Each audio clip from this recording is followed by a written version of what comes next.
Welcome, dear listener. I'm so glad you're here. Before we begin our journey today, may I ask, how are you feeling right now? Has your day been long, or perhaps there was a quiet moment of joy that found its way to you? Whatever brought you here, I hope this time together offers you a sense of peace, calm, and gentle wonder. Whether you're lying down to rest, brewing a warm cup of tea, or simply seeking a quiet escape from the noise of the world, you are warmly invited to pause and breathe. Today's story will take us far away from the present. We'll walk through the echoes of an ancient desert where time slows and stone remembers. A place where the wind speaks in soft whispers and forgotten magic lingers in the silence. If you enjoy these slow, relaxing journeys through stories and history, feel free to follow this channel so that whenever your heart seeks stillness or your mind craves quiet, I'll be here with another tale to share. So now, let's begin. Close your eyes if you'd like. Let your breath soften and allow your thoughts to settle like grains of sand on a desert breeze. Come with me, and let us step into the first chapter of The Lost City of Petra, Whispers of Ancient Magic. There are places in this world where time does not follow the rhythm of clocks, but instead hums quietly beneath the surface of stone and sand. Petra is one of them. Long before modern maps, long before its name echoed across continents, this hidden city lay nestled between rose-hued cliffs in the heart of the Jordanian desert. And even before the first chisel touched rock, the land itself whispered secrets. Secrets of wind, of water, of quiet power and patient waiting. The desert, wide and silent, stretched endlessly under a gentle morning sky. The sun had not yet risen fully, but already the cliffs glowed with an amber warmth, as if they held within them the memories of 1,000 dawns.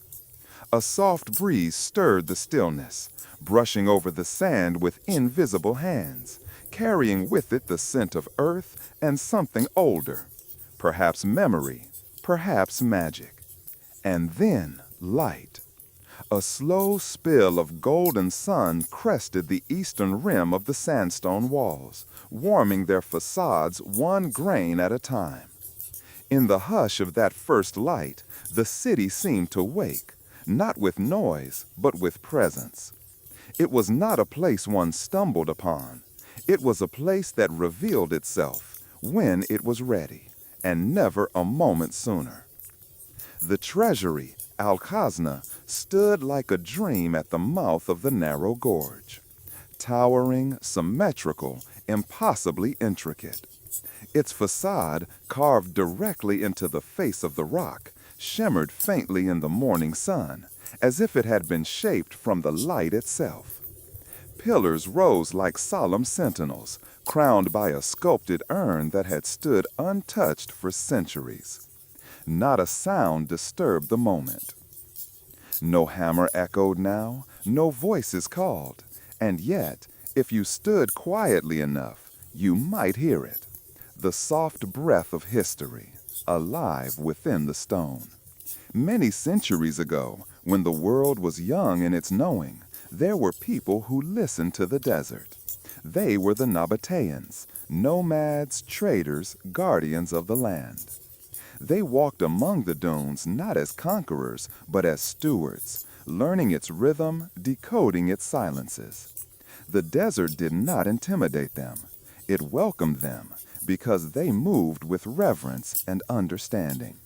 In time, the Nabateans chose this place, this fold in the cliffs, this cradle of silence, to become their heart, Petra. No one can say precisely why they chose it. Perhaps it was the natural fortress offered by the surrounding mountains.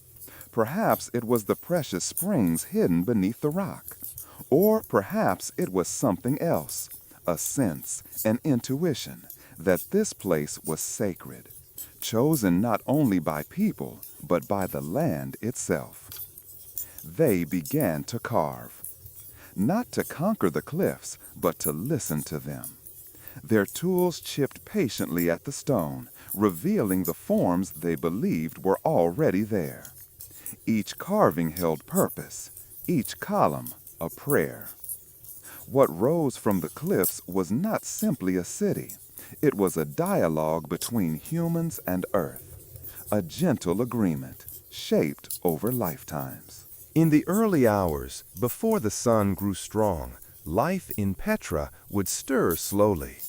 The sound of sandals brushing stone, the creak of leather satchels, the soft murmur of water carried through clay channels from springs beneath the surface. Traders from distant lands, Arabs, Greeks, Persians, would enter through the winding Sick, the narrow gorge that twisted like a riverbed of stone. To walk the Sick was to be held. The towering walls rose high above the heads of travelers, their surfaces marbled in crimson, rust, and pink. Some believed this pathway was more than a physical road. It was a sacred passage, a place where the air grew thinner and the spirit more open. It is said that when one walks the Sick at dawn alone, they may hear whispers. Not voices in the wind exactly, but thoughts that are not entirely one's own. Echoes of prayers long since spoken, songs sung to the stars, promises made in the hush of twilight. The Nabateans believed that the divine lived not only in the heavens, but in the stone itself. That spirits moved through water, rested in trees, and lingered in the hollow places between cliffs. Petra was a sanctuary not of grandeur, but of balance. Nature and architecture were not separate, they were companions. The rose-red rock, the precise carvings, the hidden water channels, all of it spoke of a civilization that understood how to shape beauty without disturbing the soul of the land. Somewhere near the outer edge of the city, a fig tree grew in the embrace of a fallen wall. Its roots had found their way into the smallest cracks of the stone, and though no one had tended it in generations, it still bore fruit, green, soft, and sweet.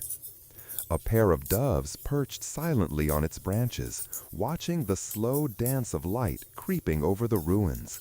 They did not stir. They, too, were part of the stillness. Beneath the tree, an ancient cistern, dry for centuries, caught the morning light in its hollow. A lizard skittered across its rim, vanishing into shadow. And not far from there, a single footprint remained pressed in a patch of dust. Left by a visitor, perhaps, or by someone long gone. It didn't matter. Petra remembered. To begin a story here is not to start from the beginning. Petra has no true beginning. It has awakenings, moments when the silence shifts, when the past lifts its head and looks at you. This chapter is one such awakening, a breath drawn in by the earth itself. So, come closer. There is nothing to fear here, only stone and light and memory. The kind of memory that does not fade because it was never meant to be forgotten.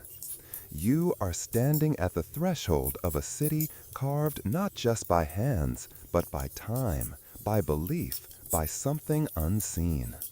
Petra does not speak loudly, but if you listen softly, it may speak to you.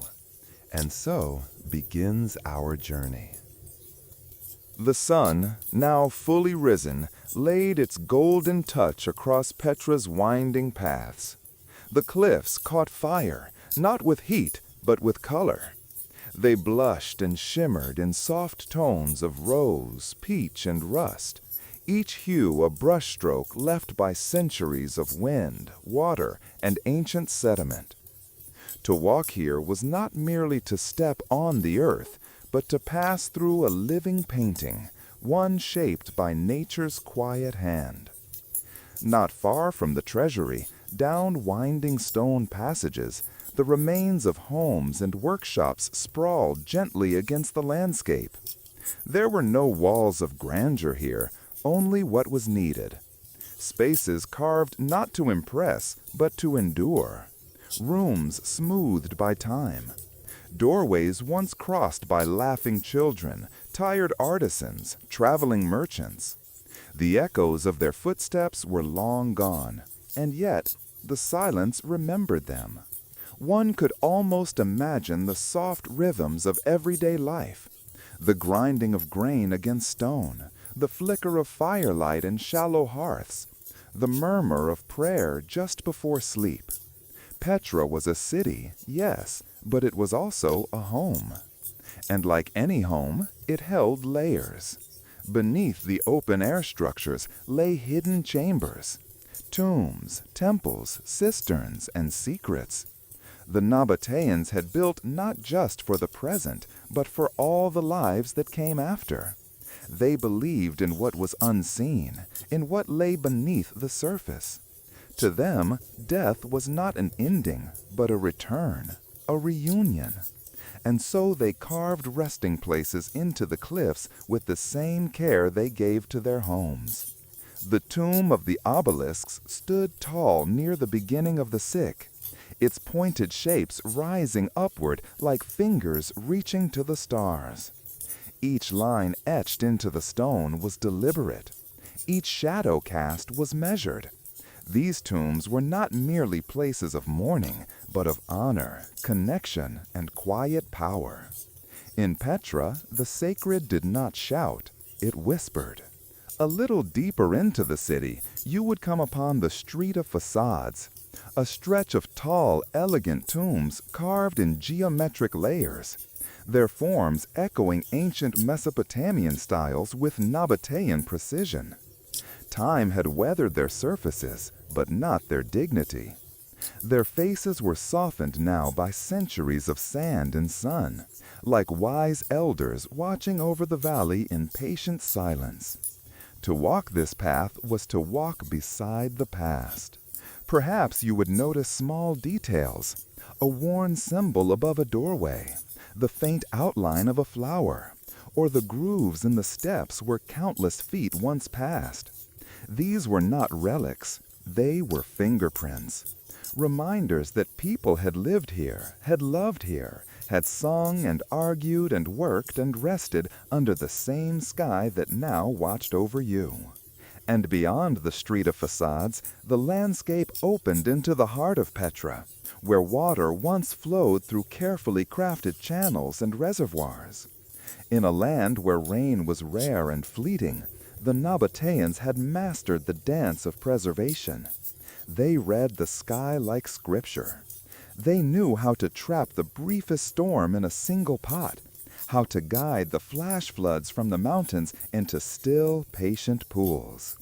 It was a kind of magic, one born not from spells, but from listening. In Petra, nature was not an enemy to be tamed, but a partner to be honored. Near the center of the city, sunlight filtered through an ancient colonnade, casting long, striped shadows across the stone. Birds fluttered among the broken capitals, their wings catching the light like bits of silk. The wind, ever gentle, played with a faded cloth left by a traveler days or weeks ago. The great temple stood in partial ruins, but its soul remained intact. Even now, its columns reached skyward with the proud memory of ceremony. Scholars still debate what gods were worshipped here, Dashara, perhaps, or Al-Uzza, but the truth may lie deeper than names. This was a place of reverence, of community, of quiet awe. If you stood still beneath the archways and let your breath soften, you might feel it, the subtle hum of devotion that once filled this space. The Nabateans did not build for noise. They built for meaning. Their temples did not rise above the land in defiance. They emerged from it in harmony. And yet, for all its elegance, Petra was not only a city of the sacred. It was also a city of trade. For generations, caravans arrived through the mountain passes, bearing goods from Arabia, Egypt, India, and beyond. Frankincense, myrrh, silks, spices, each treasure carried not just wealth, but story. The Nabateans welcomed them not with walls, but with open markets and quiet wisdom. They did not seek to conquer the world. Instead, they built a city where the world might gather. You can still see the remnants of those bustling days. The remains of a marketplace, worn mosaic floors, fragments of amphoras once filled with oils and wine.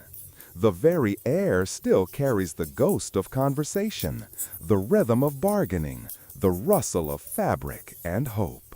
This was Petra's other form of magic, its ability to connect, to draw people from far places and allow them to meet in peace, to weave a web of voices across continents, to create a resting place for all things human, commerce, belief, laughter, longing. As the day lengthened and the sun arched higher above the valley, shadows shortened and the light grew pale and clear. The stone no longer glowed, it whispered. The city grew still again, not asleep, but contemplative. The way the desert becomes when it pauses to listen to itself. And if you sat on one of the ledges above the colonnaded street, if you looked out across the valley with its arches and tombs, columns and cliffs, you might begin to understand what the Nabateans once felt. That this place was not something they owned. It was something they were a part of.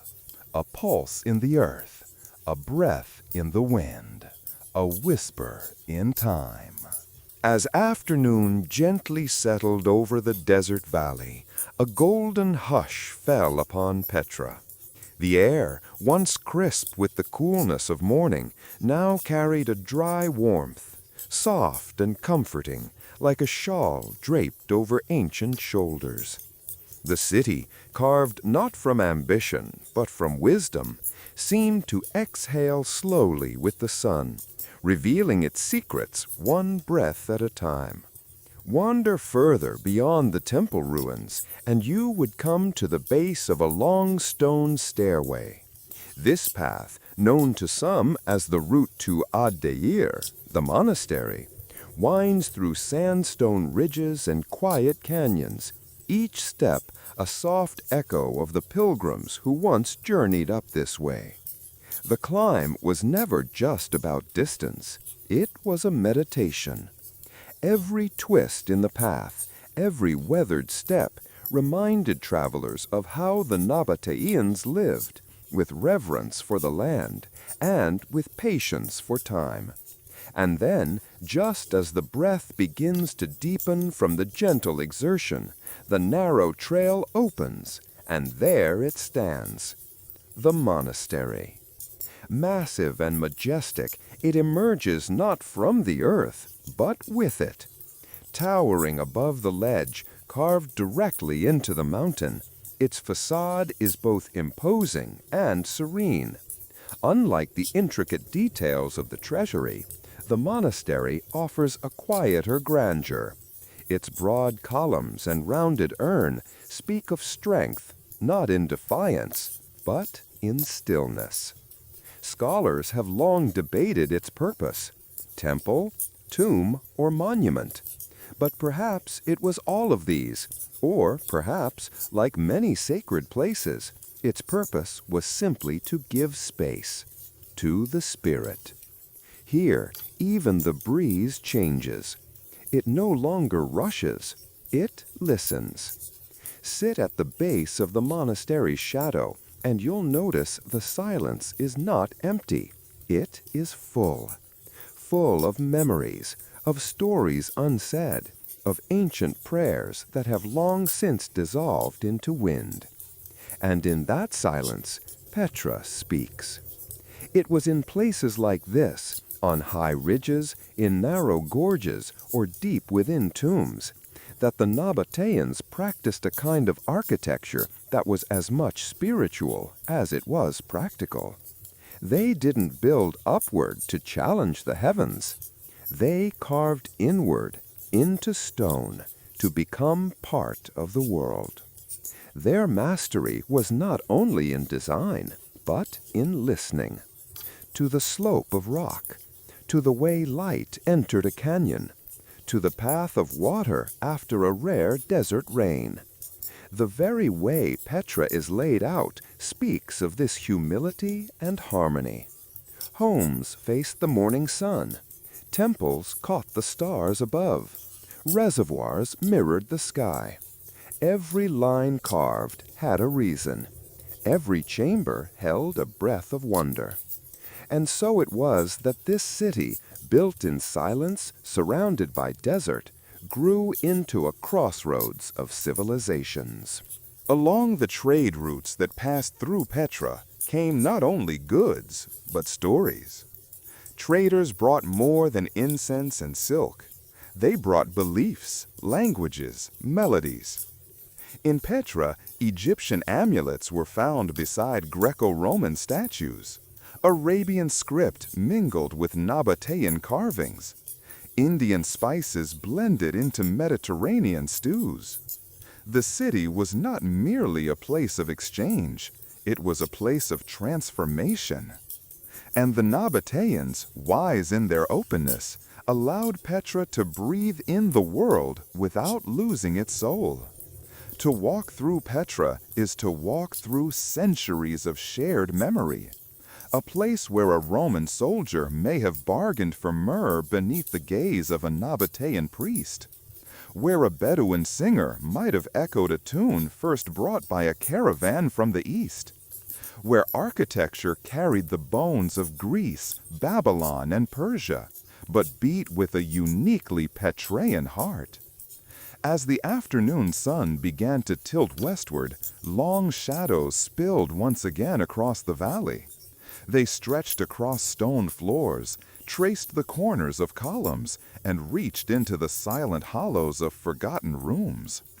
It is in this late hour, when the day begins its quiet retreat, that Petra feels most alive. The soft amber light reveals the smallest of details, chisels marks in the stone, ancient graffiti left by playful hands, the delicate swirl of erosion that mimics the curl of a flower.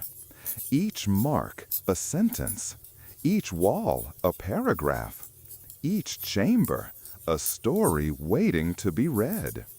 And it's here in these quiet places that one begins to feel less like a visitor, but more like a witness, not just of history, but of presence. For though the Nabateans are gone, Petra remains. And in remaining, it whispers not of endings, but of continuity. Of a city that belonged not to one people, or one faith, or one empire, but to time itself. As the sky faded into the pastel hues of dusk, the winds grew cooler, threading through Petra's ravines like fingers through silk. Lanterns, lit by modern hands, now began to flicker along some paths, placed carefully by local guides for the few remaining visitors. The amber glow danced across the rock, illuminating faces long hidden in shadow. And as the stars returned, one by one, Petra seemed to stir again, not with activity, but with remembrance. It was in the hush of twilight that the real magic of Petra revealed itself, not in its carvings, not in its architecture, but in its presence.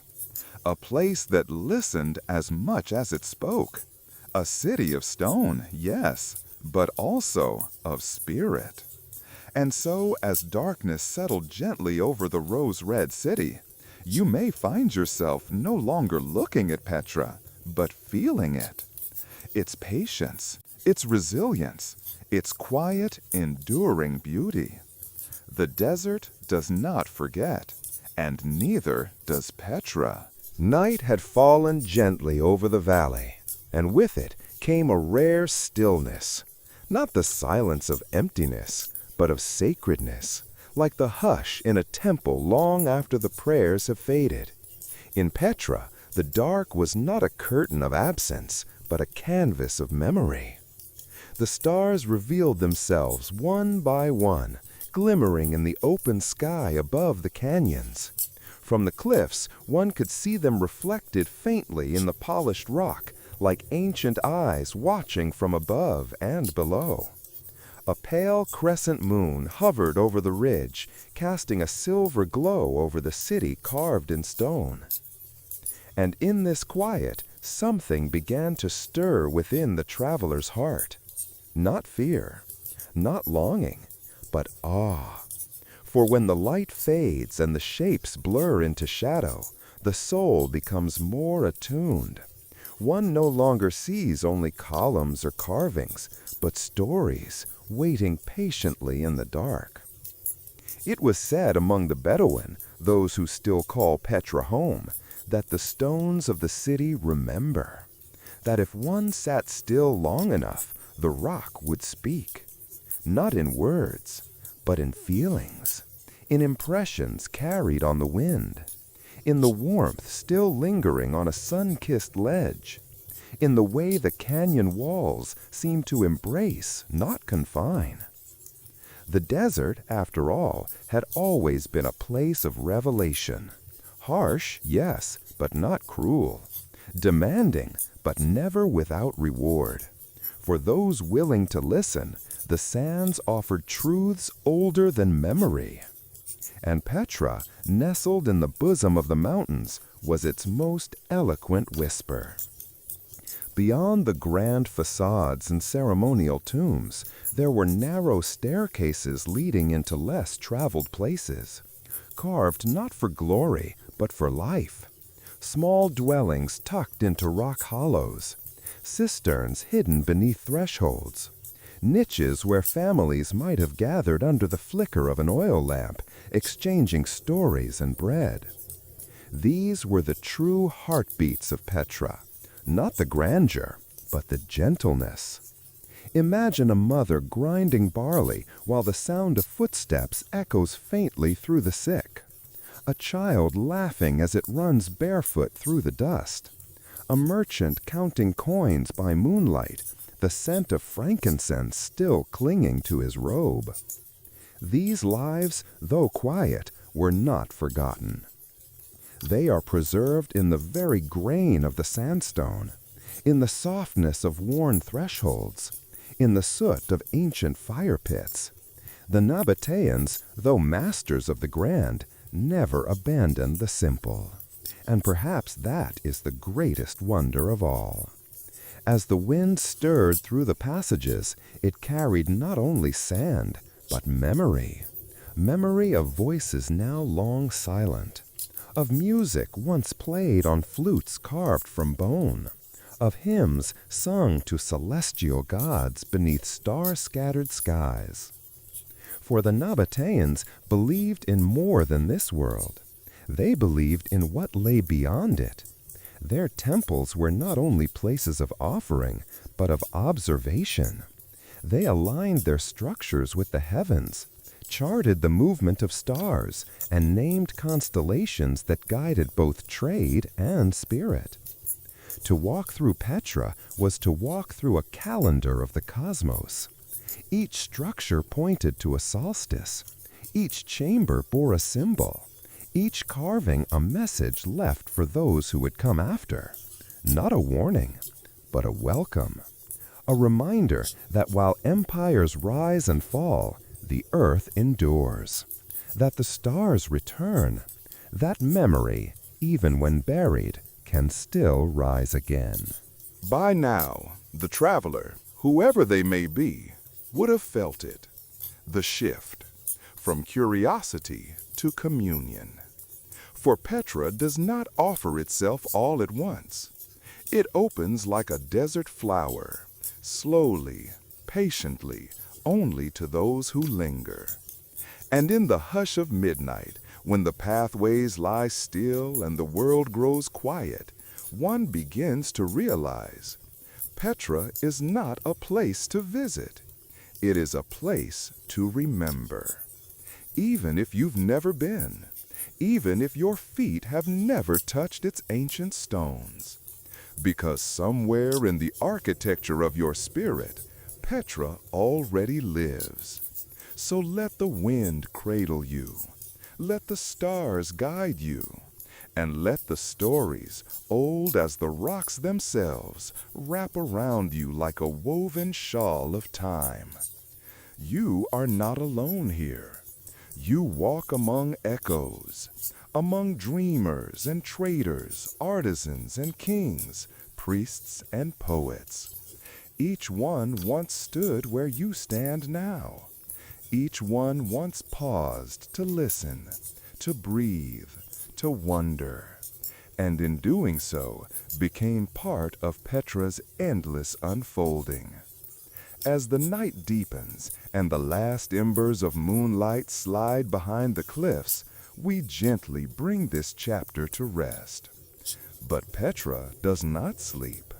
It waits, softly, silently, for the next step, the next story, the next soul ready to remember.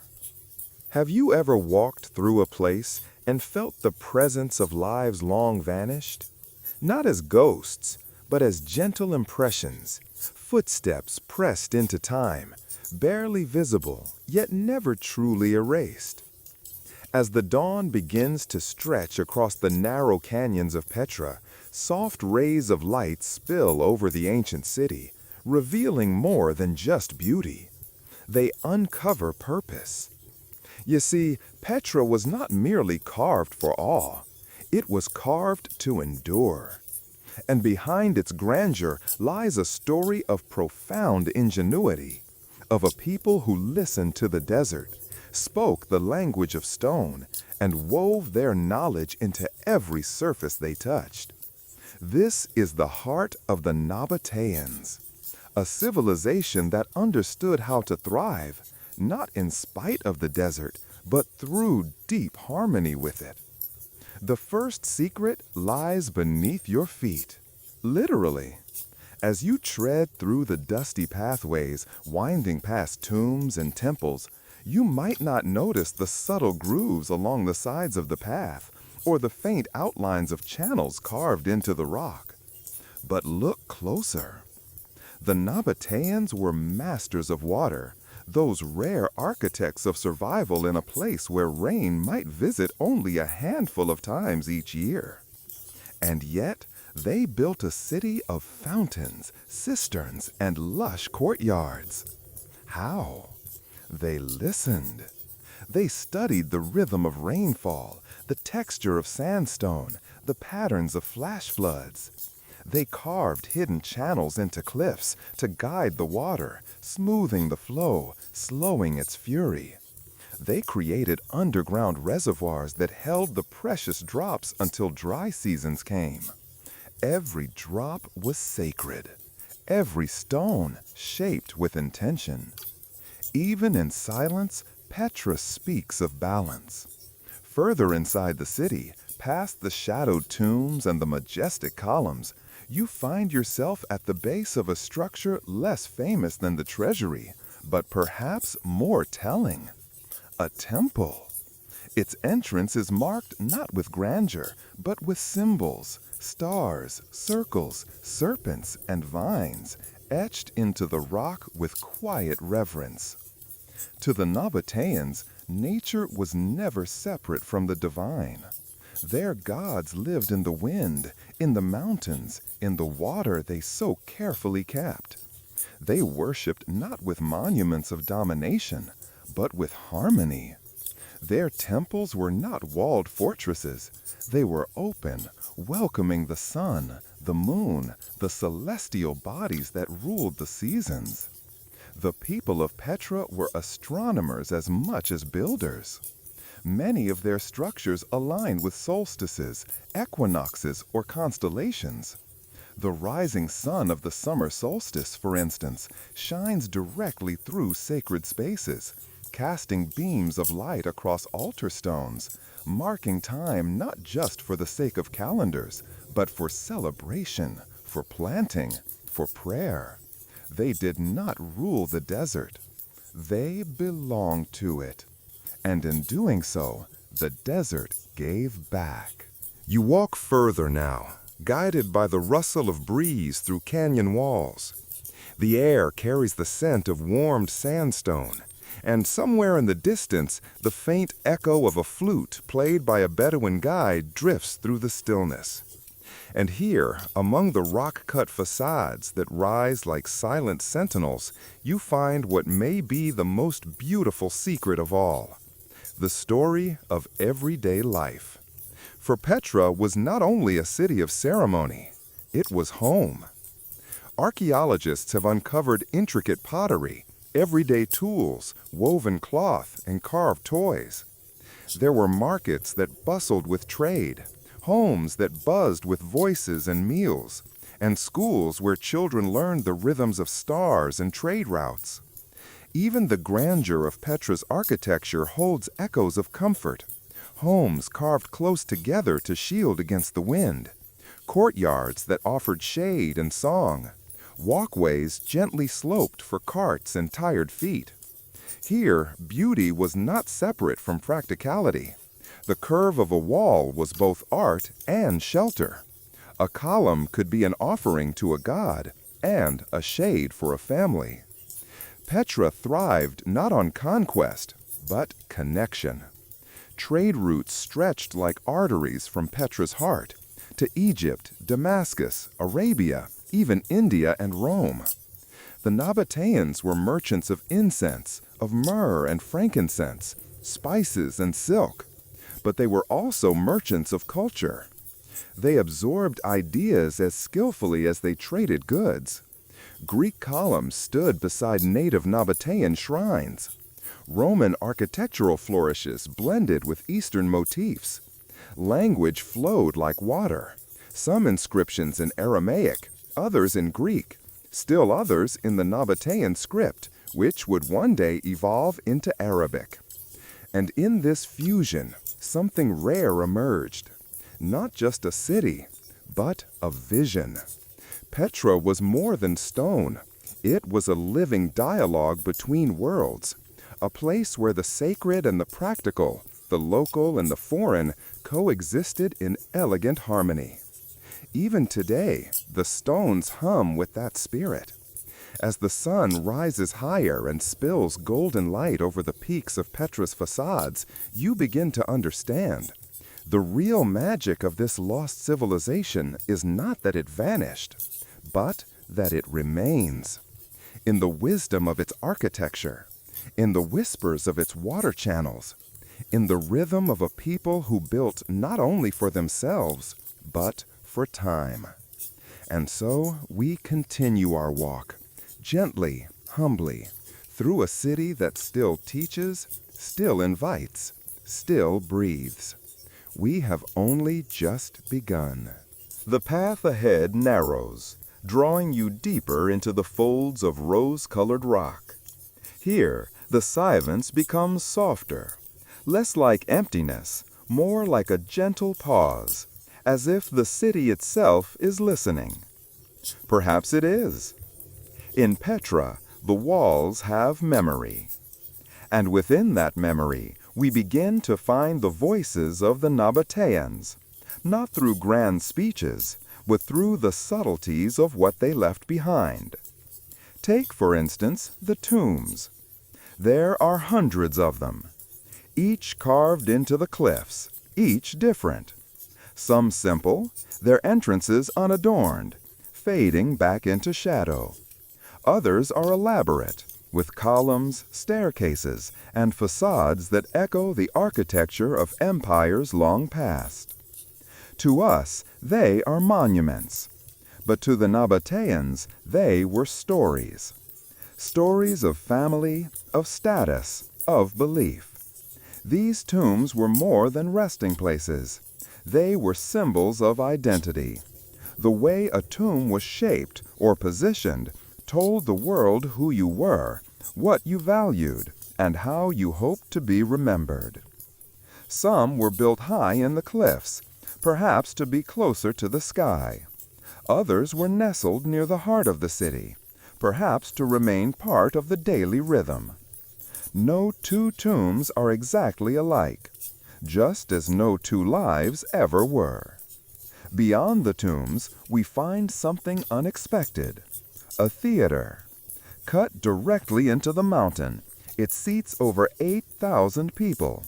An echo of Roman influence, yes, but also a testament to Nabatean adaptability. And perhaps joy, because even here, in the desert, entertainment mattered, expression mattered.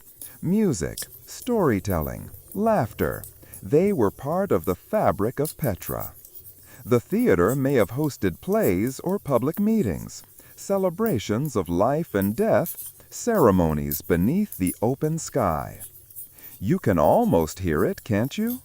The distant sound of voices rising in song, or the soft hush that falls over a crowd just before a story begins. Even silence has its own music here. Then, tucked away in a quiet part of the city, we come upon something far more intimate, a house. Not a palace, not a temple, just a dwelling carved into stone, simple and modest. Its walls are smooth, worn by time and wind. A few shelves carved into the rock remain.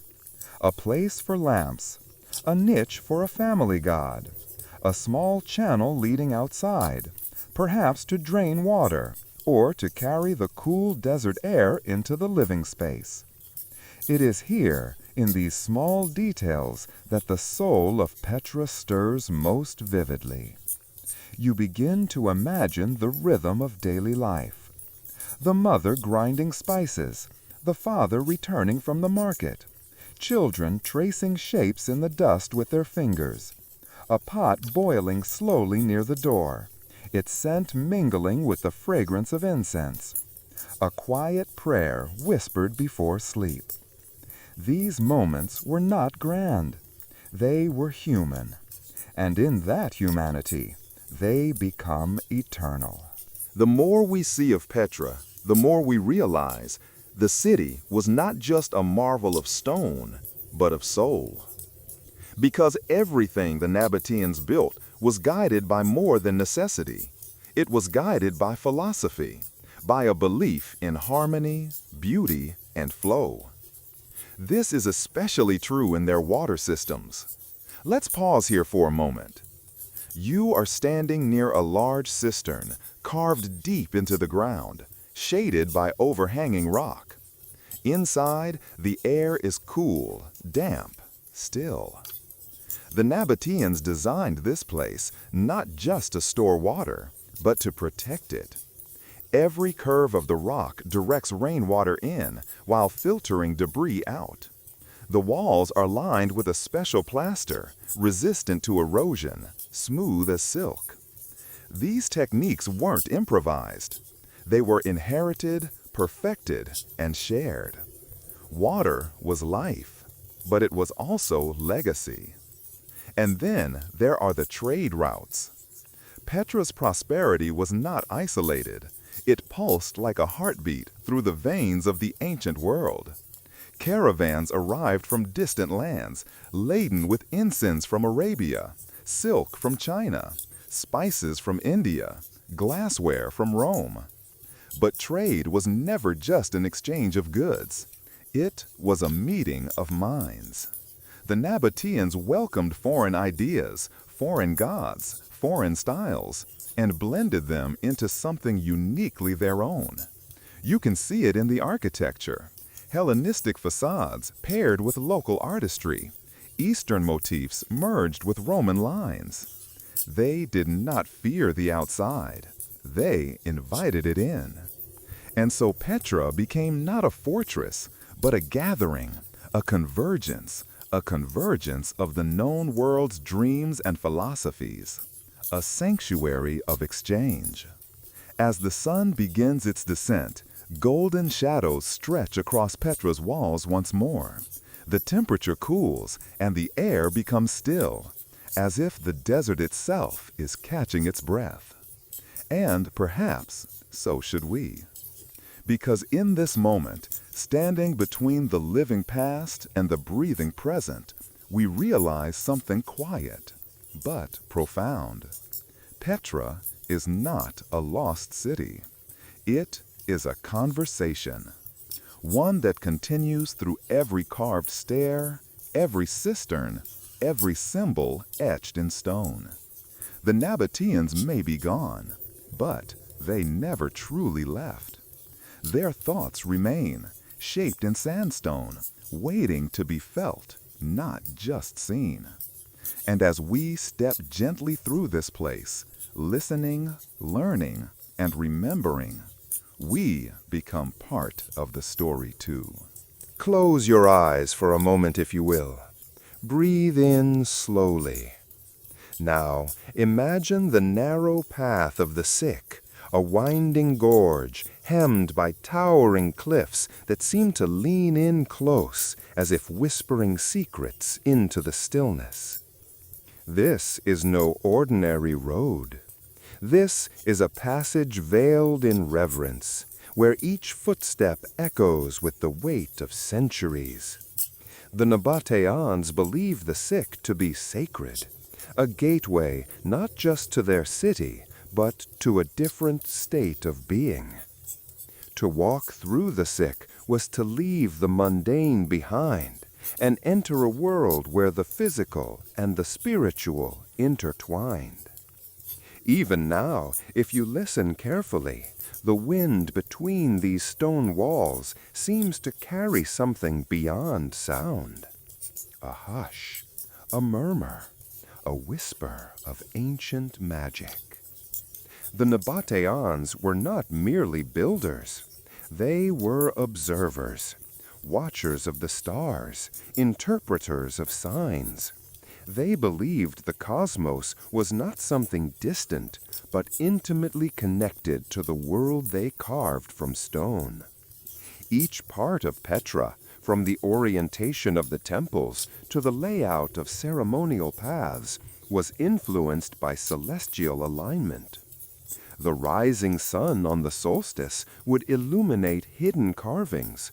The full moon might cast shadows that aligned perfectly with sacred altars. These were not coincidences. They were intentions. To the Nabateans, the heavens were a map, and Petra was their earthly mirror. And so we arrive at one of Petra's most enigmatic structures, Adair, the monastery. Towering and solemn, it rests high above the city, its facade carved directly into the sandstone cliff. You reach it by climbing hundreds of rock-hewn steps, each one a breath, each one a heartbeat closer to something timeless. No one truly knows what Adair was used for. A tomb? A temple? A place of ritual? But the energy here is undeniable. It feels less like a monument and more like a threshold. A place where prayers once rose like incense into the desert sky. Where silence was not emptiness, but presence. Legends speak of Petra as a city protected by unseen forces, that beneath its stones lie veins of power, that the wind which snakes through its canyons speaks not only of erosion, but of memory. Some stories tell of a stone that grants visions, others of a hidden chamber where time stands still. Still others whisper of jinn, mystical beings made of smokeless fire, guardians of the secrets that dwell in Petra's deeper shadows. Of course, these are just tales. But sometimes, don't tales carry truths that logic forgets? Perhaps the true magic of Petra isn't in the stories themselves, but in the way they make us feel, the way they linger, the way they awaken something quiet and ancient within us. As the day wanes, the city seems to glow from within, not with fire, but with memory. You pause beside an altar weathered by time, its edges softened by centuries of wind and sun. Someone once knelt here, eyes closed, palms open, offering a silent wish to the desert night. And now, you stand in the same place, different century, same sky, same stars. There's a beauty in that, isn't there? A soft kind of magic. Not the kind with lightning or spectacle, but the kind that settles into your bones. The kind that reminds you, you too are part of something vast and sacred. As you wander deeper into Petra, you begin to notice details you may have missed before. Shapes carved into rock, patterns etched above doorways, symbols repeated again and again like a quiet refrain. These are not just decorations. They are language, not of words, but of meaning. Take, for example, the rosettes, flower-like carvings found above many tombs. They may seem merely ornamental, but they carried sacred symbolism. The rosette, for the Nabateans, represented the cycle of life, rebirth, and the divine feminine, the unseen force that nourishes, protects, and renews. It wasn't just beauty, it was belief. And belief was everywhere. Even in the silence between stones, there is intention. Consider the placement of the high places, ceremonial altars carved into mountaintops. These were not easy places to reach. The climb could be long and steep. Yet pilgrims made the journey, ascending not only in height, but in spirit. It is said these high places were used for offerings, perhaps of incense, perhaps of animals, perhaps only of breath and prayer. Standing there now, wind tugging gently at your clothes, the desert spread out endlessly below you, you feel something wordless stir in your chest. Something that says, this place meant something, and still does. There are other signs, too. Carved niches where once stood statues of protective spirits. Water channels flanked by sculpted snakes, symbols of regeneration and guardianship. And, most curiously, a figure known as the Jinn Block, a large cube-shaped monument that stands solitary and imposing at the entrance to the city. No one knows exactly what it meant, but perhaps that's the point. The Nabateans did not explain their mysteries. They invited you to feel them. The most mysterious element of all, perhaps, was their belief in the invisible. Not invisible as in absent, but as in unseen by the eyes, yet deeply present to the heart. They believed that certain places were touched by the divine, that a stone could hold memory, that a breath could carry prayer, that time was not linear, but circular, each generation spiraling through the same rhythms as the stars above them. These beliefs were not superstitions to them. They were structure. They were truth.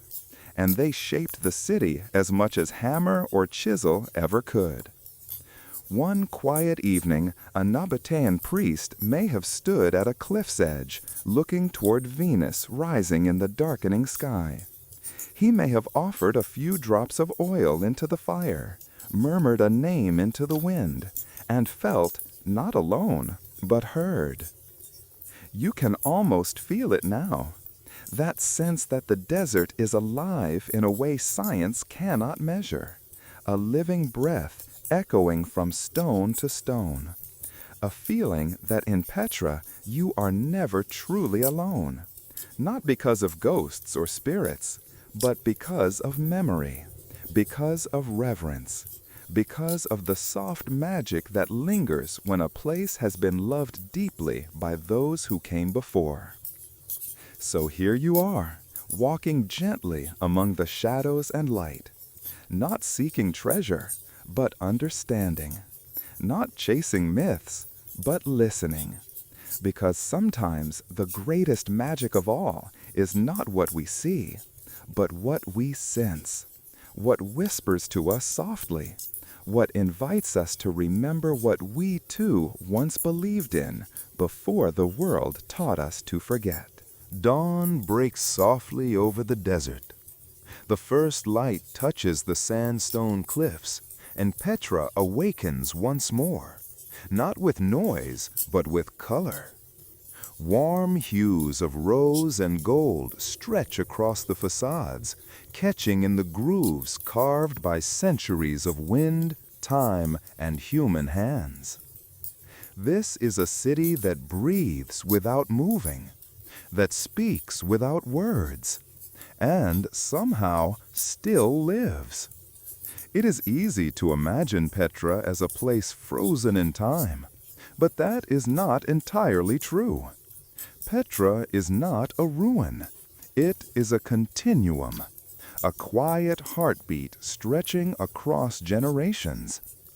You see it in the way modern archaeologists and Bedouin guides walk the same paths as Nabatean traders once did.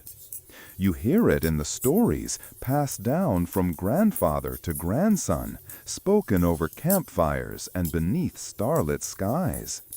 And you feel it in your chest as you stand among the columns and caves, knowing that others have stood here before you and others will come after. Much of what we know about the Nabateans comes from what they left behind: their architecture, their inscriptions, their water systems. Ah, yes, the water. In a place as arid as this, water was everything. And the Nabateans were masters of it. They carved hidden channels into the rocks, leading rainwater into vast cisterns. They built dams, reservoirs, and intricate piping systems to distribute every precious drop throughout the city. To build Petra was to tame the desert, but not with force, with wisdom, with harmony. They worked with the land, not against it, and in doing so, they created a city that endured long after its rulers faded into memory. The artistry of Petra's tombs and temples is not just beautiful, it's instructive.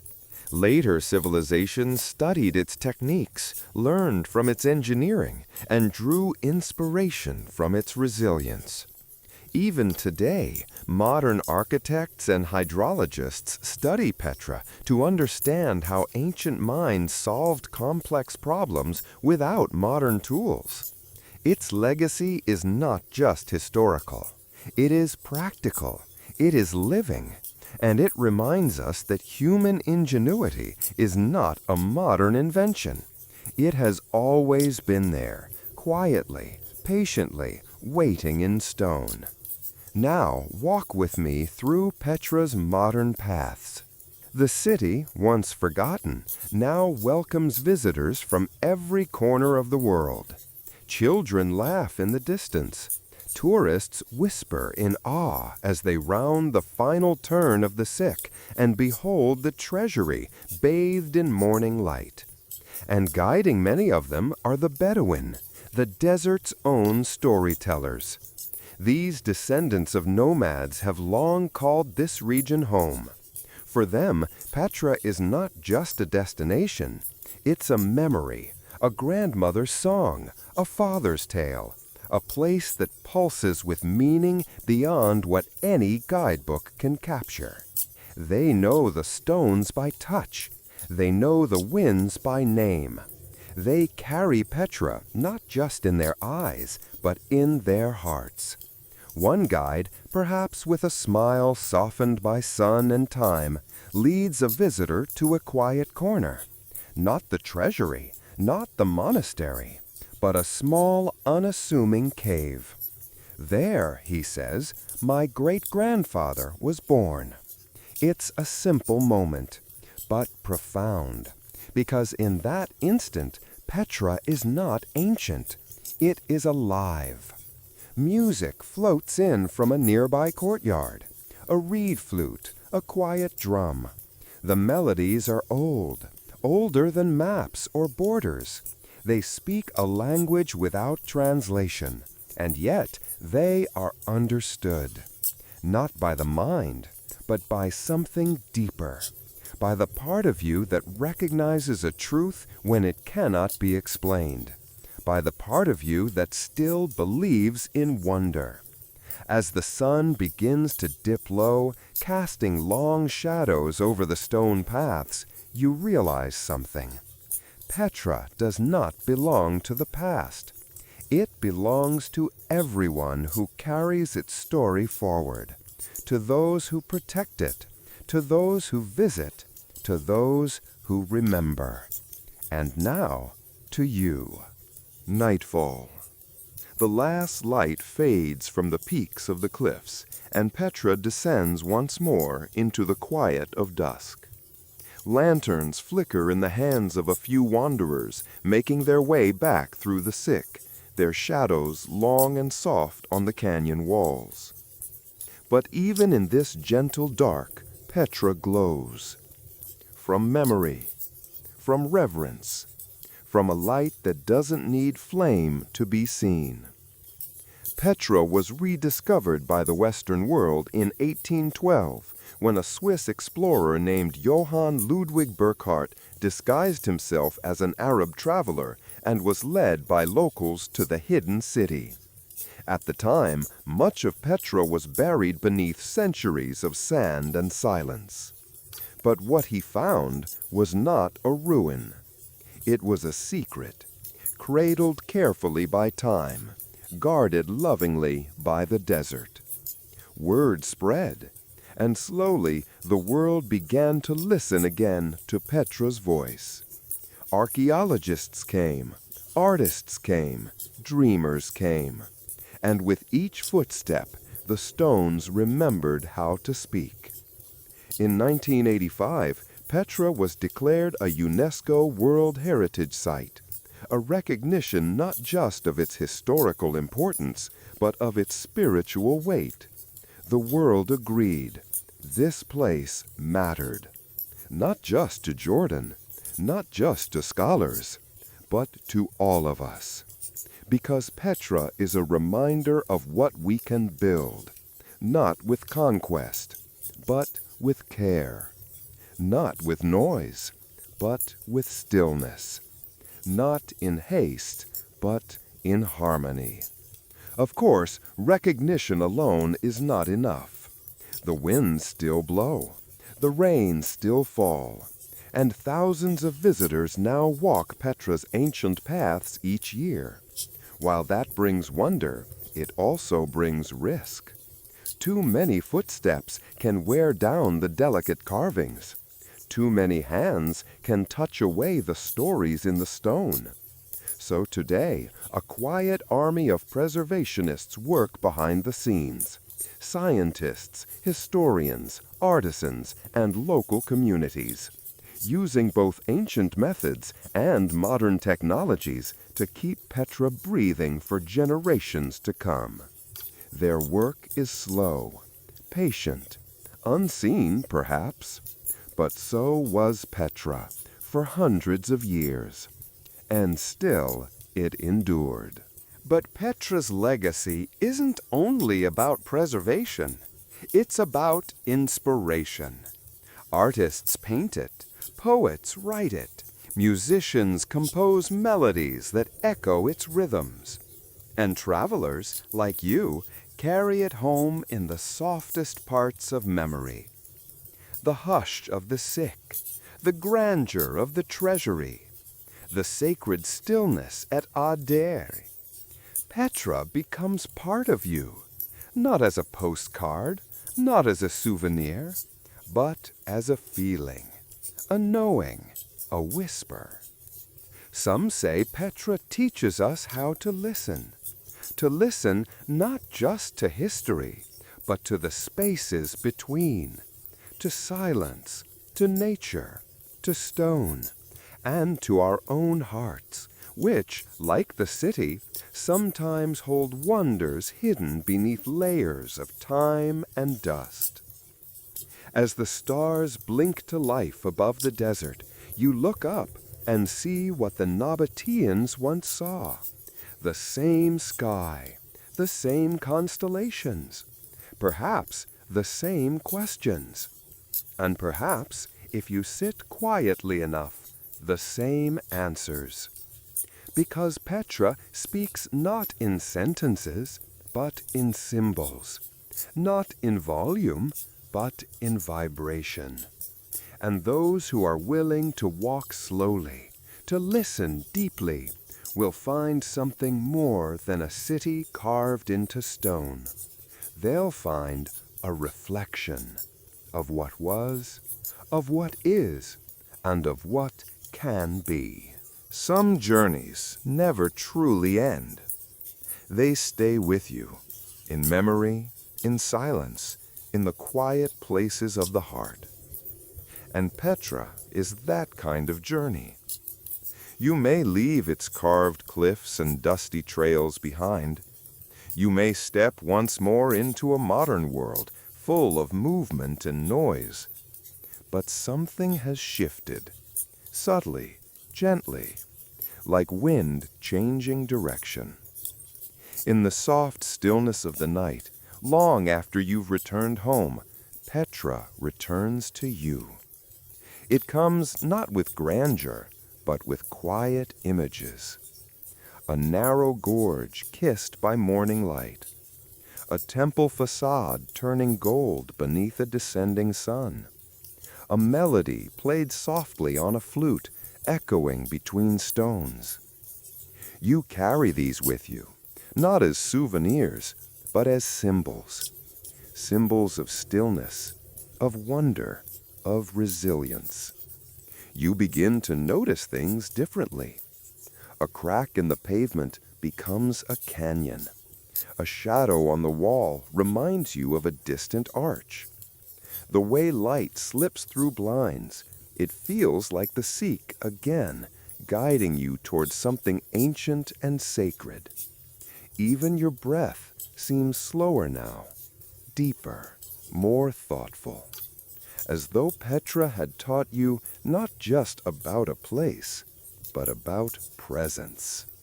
You recall the Bedouin stories, the way they spoke with reverence, not just for the city, but for life itself. The rhythm of their walking, the patience in their silence, the way they could look at a plain stone and see a story buried beneath it. And slowly, you begin to do the same. You begin to see more, feel more, need less. One evening, as twilight fades outside your window, you find yourself sitting quietly. No screen, no music, just silence. And in that silence, Petra speaks again, not through words, but through feeling. A feeling of connection to something vast and old and beautifully unknowable. You think of the Nabateans, not as ancient figures in a textbook, but as people who once sat beneath the same stars, wondering the same things. Where did we come from? What does it mean to belong? What is the soul made of? You realize now, Petra wasn't just carved into rock. It was carved into time, into belief, into the softest, deepest corners of being human. And though empires rose and fell, the city remained, because it was never only stone. It was spirit. In your own life, Petra becomes a compass, not pointing north, but pointing inward. When things feel rushed or unclear, You close your eyes and return to that narrow path. You feel the coolness of the stone.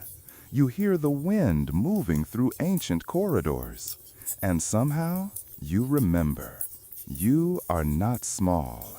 You are timeless. There is something powerful about quiet. Not the absence of sound, but the presence of space, for thought, for feeling, for simply being.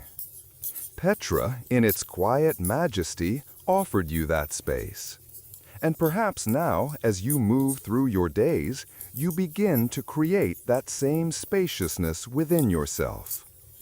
You breathe slower. You listen deeper. You look more closely. Because Petra didn't just show you what once was, it revealed what still can be. In you, in your world, in your choices. Do you remember the steps you took through the sick? Each one was deliberate. Each one led you closer to something beautiful. That path, narrow and shadowed, eventually opened into light. And perhaps that's what every inner journey truly is. A slow walk through uncertainty, through darkness, until something ancient and shining reveals itself within. Maybe Petra wasn't just a destination. Maybe it was a mirror. When you remember the city, you remember how it felt to be small in the presence of greatness, but not in a way that made you feel less, in a way that made you feel connected, like a single note in a symphony, like a grain of sand that still belongs to the desert. There was no hurry there, no need to prove or perfect, just being. And now you carry that with you.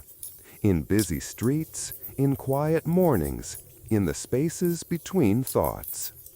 The preservation of Petra is not just the work of archaeologists. It is now, in some quiet way, your work too.